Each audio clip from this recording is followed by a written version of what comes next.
पढ़ लिख के क्या करूँगी, वैसे भी चूल्हा चौका ही करना है। दुपट्टा सर पर रखा करो। बहू शादी में क्या क्या लाई है? इतनी लेट तक ऐसा क्या काम करती है ऑफिस में? लड़कियों की लॉयर बनोगी, लोगों से जबान लड़ाओगी। इसकी इज्जत पे तो दाग लग गया है। पराया धन, बेटियां तो पराया धन होती। Stop. Why women always have to hear all these things? Why not men? According to India's constitution, women are legal citizens of the country and have rights with men. But the reality is that in actual, most of the women did not get to practice these rights. Although the country's constitution says women have equal status to men, but women are powerless and are mistreated inside and outside the home. Women, especially the young girls, get very little respect and standing in their families and society. Still, many of the girls are not allowed to choose career and profession of their choice. They are still not allowed to go outside for studies. Though situations have improved in recent times, but still much improvement is needed to root out this ill practice of gender discrimination from the society. During the first phase of COVID-19, Indian women filed more domestic violence complaints than recorded in the similar period in the last 10 years. 86% women who experience domestic violence do not seek help in India. Most women live in fear of incidents like this. We feel at risk because we are 1 out of 4 women will be the victim of sexual assault in her lifetime. About 86% women who experienced never sought to help, and 77% of the victims did not even mention the incident to anyone. The women who were subject to both physical and sexual violence seek help, relatively more than those who suffer from only one form of abuse. In 2020, during coronavirus, between March 25 and May 31, 1477 complaints of domestic violence were made by women.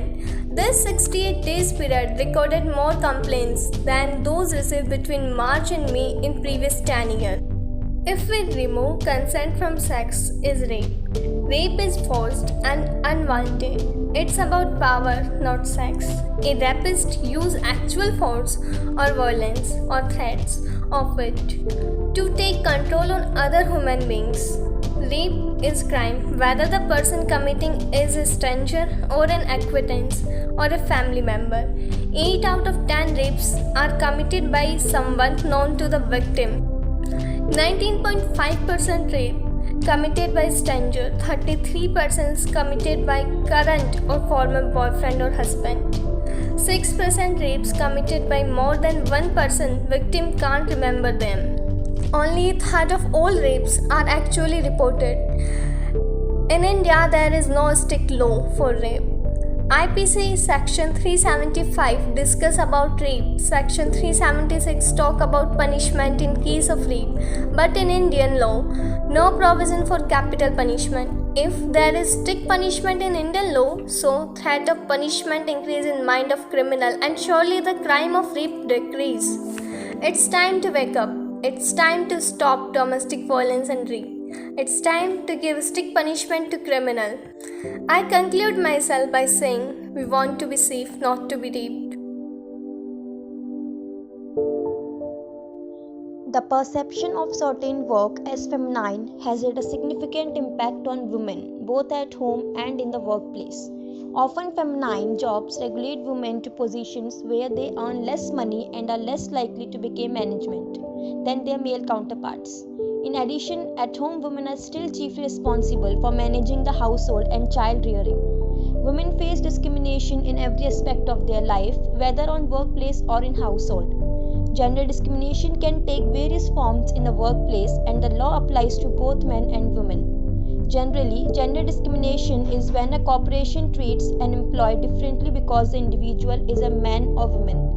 When an employee becomes the victim of gender discrimination, She will likely experience one or more like decrease in productivity, tensions between the victim and the company, isolation from the rest of the team, low self-esteem, fear, frustration, or anger. No one should be put through such hostility. The law is written for equal treatment, equal pay, and equal opportunity. Gender inequality in India is a multifaceted issue that concerns men and women. While Indian laws on rape, dowry, and adultery have women's safety at heart, these highly discrimination practices are still taking place at an alarming rate, affecting the lives of many today. Although states through feminist organizations have put in place legislation and other measures to outlaw gender inequality, but unfortunately, gender discrimination still exists. The government must prioritize bringing gender inequality to an end. It is harmful to society. It is stopping the countries from flourishing and being successful. We must understand that there is no grace in underestimating a woman's capabilities based on her gender.